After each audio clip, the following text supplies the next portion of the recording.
Welcome back to Crystal Clear! I'm Ostrich Fox, and this month, it looks like we're going to do something we haven't done in a while. Over the years, I've kinda toned down how often time-sensitive Steven news was covered here on the channel. Obviously, episode descriptions and promos have always been broken down, but once upon a time, when Cartoon Network actively released information on the eve of an episode's release, I was there to indulge in ideas and speculation, but eventually, I wanted to have more content with a longer shelf life. Whether this is shooting myself in the foot or not, it looks like Cartoon Network has a particular method of distributing information on the final 10 episodes of Steven Universe Future, releasing episode descriptions, images, and clips the day before an episode airs, as evident with this morning's press release for tomorrow's episodes, In Dreams and Bismuth Casual, with a clip of the former attached. So starting with In Dreams, let's try to get a better, bigger, and clearer picture of what's going on. Of course, spoiler warning, if you do not want to know anything about In Dreams, click off now. With all that said, let's dive in. The episode description reads, Steven's dreams start broadcasting onto his bedroom TV. If this description excites you, like it excites me, it may be because you remember the most up-to-date breakdown of the Diamond's powers, as I touched on Pink Diamond and Steven's believability of electrical interference. In the episode Maximum Capacity, Steven's high emotions coincided with the television set and Greg's storage unit turning off, or more so, cutting to static. In the episode We Need to Talk, Rose, aka Pink, was able to pull off a similar feat with Greg's radio. It seems as if this episode will build upon and fully explore these powers as they work alongside Steven's multitude of mind powers. When you think about it, it makes sense Steven would have this ability. He's capable of astral projection, linking minds, and even transferring his subconscious to other beings. So with something like a television device, Steven's emotions could trigger the electrical interference, but what's interfering isn't just his emotions, but his subconscious projecting dreams onto his television set. Or maybe when he grabs the tape, he's passing on his dreams as they visually overwrite whatever is on the tape. It all makes sense within the framework of Steven's powers. This also makes me want to re-examine the episode Rosebuds, namely the instance where one of the rose quartz gems began to play Pink's tape to Steven. We never actually see the proper Forest Steven tape eject from the TV, nor did we actually see a rose quartz put in the VHS tape. We hear sound effects that imply such, but it could have been channel surfing or a completely different tape altogether. After all, the Forest Steven tape is actually still in the shelf above his bed, even in this particular scene where the tape is played. Sure, you can call it a continuity error, but what if it isn't? Is it possible that Steven's anxiety over the rose quartz gems in his house caused him to manifest the tape onto his television screen? Keep this in mind for the discussion after the episode airs. But this premise also continues the theme of Steven's literal projection onto others, first projecting his issues onto Lars and Little Graduation, then spilling his guts onto Cactus Steven, who began to parrot him, and now his dreams, projections of his issues and feelings, will be displayed for anyone in his room to see. But now that we had the description out of the way, let's move on to the clip,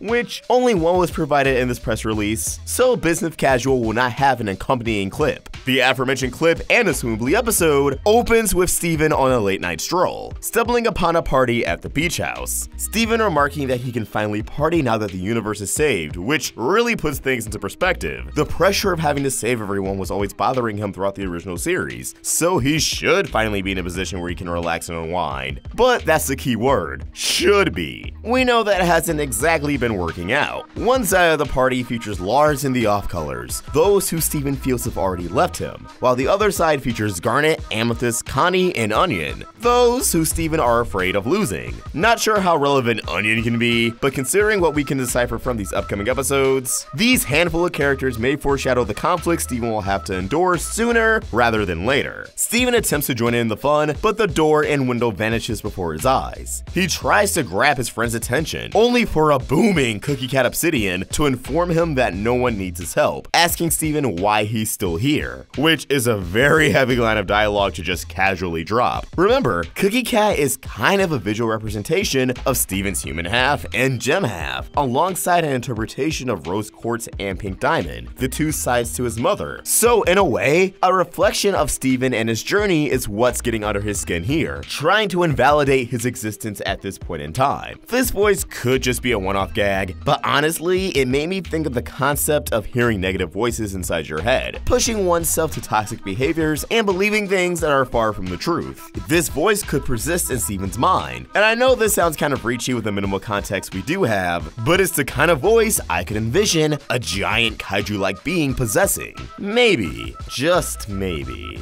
Steven's thrown off guard from this exchange, but his house suddenly releases him from underneath, causing him to fall into the sky just as shown in the most recent trailer. But notice Steven leaping over said floor collapsing isn't shown. That tells us that Steven isn't done with this particular dream just yet. Steven wakes up, questioning why he's been having these terrible dreams. These nightmares have become a common occurrence. The resolution to said dreams, or at least understanding their existence, will likely come to light here. Fortunately, Peridot changes the mood by storming into Steven's house, pumped to watch the reboot of Camp Pining Hearts, which I'm sure will be a commentary on cartoon reboots and their public perception. Yay, meta humor! And with that being said, the clip comes to a close, so let's close out this first look with a run through of the two images that were provided. The first of which being Peridot constructing a new visual aid of Camp Pining Hearts fandom insanity, with character portraits, ship names, and even story arc plot beats laid out. Judging by Peridot's expression, she's likely frustrated and confused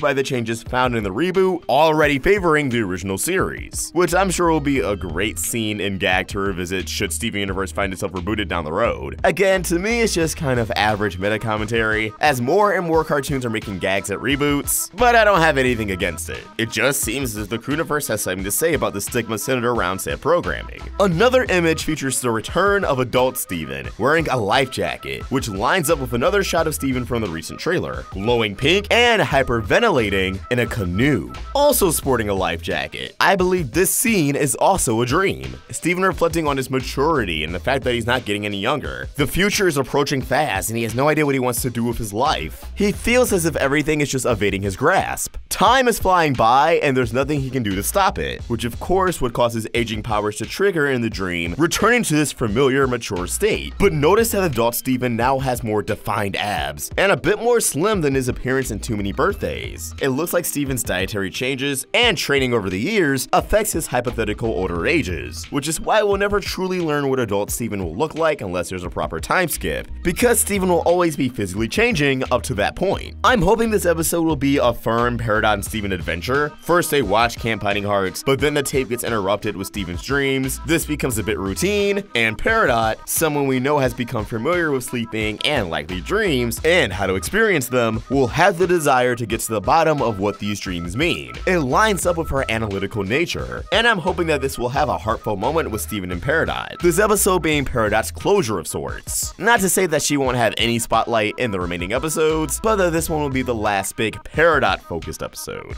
And it makes sense, Camp Pining Hearts is something that was vital in her development on Earth. To experience a reboot, i.e. that franchise itself changing, is a good way to cap off how far she's come. But as always, these are just my thoughts, and I want to hear yours. What do you think? What are your major predictions and theories for In Dreams? I've suggested before Steven could somehow meet Pink Diamond in these dreams, but with the inclusion of Peridot, I'm not too sure if that's the case. Regardless, let us know how you feel in the comments below, or tweet those thoughts at Roundtable Vids. And for more of my own thoughts, you can find me at Vox. That's for both Twitter and Instagram. Help the Roundtable grow by either becoming a member of this channel or supporting us over at Patreon. Link in the description.